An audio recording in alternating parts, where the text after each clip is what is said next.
Selamat malam, Namo Buddhaya. Perkenalkan, nama saya William Vanders dengan NPM 2141308. Saya dari kelas 1 BUMJ. Saya adalah mahasiswa dari Universitas Internasional Batam. Hari ini saya akan membuat video tentang hukum karma dan kelahiran kembali.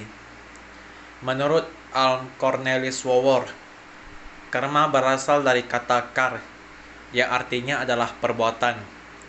Beliau mengatakan, di dalam agama Buddha, satu perbuatan diklasifikasikan sebagai karma bukan karena hanya tindakan saja, tetapi harus disertai niat atau kehendak saat melakukannya. Ada juga perbuatan yang dilakukan tanpa niat, maka itu tidak diklasifikasikan sebagai karma. Contohnya, ketika kita lagi berjalan-jalan, kita tidak sengaja menginjak daun yang ternyata di bawah daun tersebut ada binatang, dan binatang tersebut punlah mati. Maka hal ini tidak diklasifikasikan sebagai karma, karena ini merupakan ada yang berat dan juga ada yang ringan. Karma berat atau disebut sebagai Garuka Kama: 1. Membunuh ibu dan ayah kandung. 2. Membunuh arahat. 3. Melukai sang Buddha. Hal ini merupakan karma berat yang lebih dulu berubah daripada karma buruk lain. Karma itu tidak memandang ia bangsa atau agama. Jika dia mempunyai sifat jelek, maka karma tetap berjalan. Orang Buddhis selalu dididik untuk membiasakan diri mengontrol pikirannya dengan cara bermeditasi, supaya pikiran kita lebih diarahkan kepada hal-hal yang positif dan tentunya pikiran kita lebih jernih. Berbicara tentang waktu matangnya karma. Ada karma yang kita buat pada kehidupan sekarang ini akan berubah juga pada kehidupan sekarang. Ada juga karma yang kita lakukan langsung juga berubah. Ada karma yang kita buat di kehidupan sekarang ini tidak berubah sampai kita mati, dan itu ada efeknya pada kehidupan berikutnya. Jika dulu kita pelit, suka bikin orang susah, suka membunuh, maka kita bisa terlahir di negara yang kurang beruntung dan akan hidup menderita. Dengan kita belajar hukum karma ini, kita lebih bisa menyadari apa yang perlu kita lakukan dan apa yang tidak perlu kita kerjakan. Karena masa depan kita dari hari ke hari itu semua tergantung dari karma kita. Karma bukan selalu yang lampau. Karma yang sekarang juga perlu kita lakukan.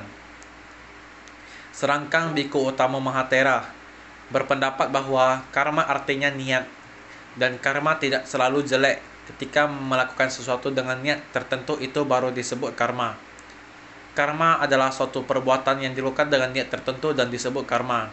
Maka nanti timbullah buah karma dua macam, yaitu karma perbuatan baik dan karma perbuatan jahat. Pertama, saya akan membahas dulu karma perbuatan baik. Contoh dari karma perbuatan baik yang pertama itu adalah mendapat pasangan yang baik. Kedua, toko menjadi ramai pembeli. Ketiga, murah rezeki. Karma perbuatan jahat bisa melalui pikiran. Contohnya, kita mengumpat orang lain di dalam pikiran kita. Kita bisa mengubah karma kita, karena karma dan pengaruhnya dalam kehidupan artinya perbuatan kita yang kita lakukan dengan badan, ucapan, dan pikiran itu bisa mengubah jalan hidup kita. Maka dari itu, kita harus lebih berhati-hati. Jangan pernah melakukan kejahatan sekalipun dengan pikiran. Kita harus mengembangkan pikiran kita setiap saat dengan kata-kata yang baik. Di sini ada 4 macam karma. Yang pertama, karma melahirkan. Kedua, karma mendukung.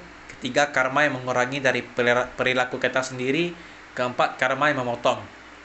Karma sangat besar untuk perilaku kita dan sangat besar pengaruhnya untuk jalan hidup kita.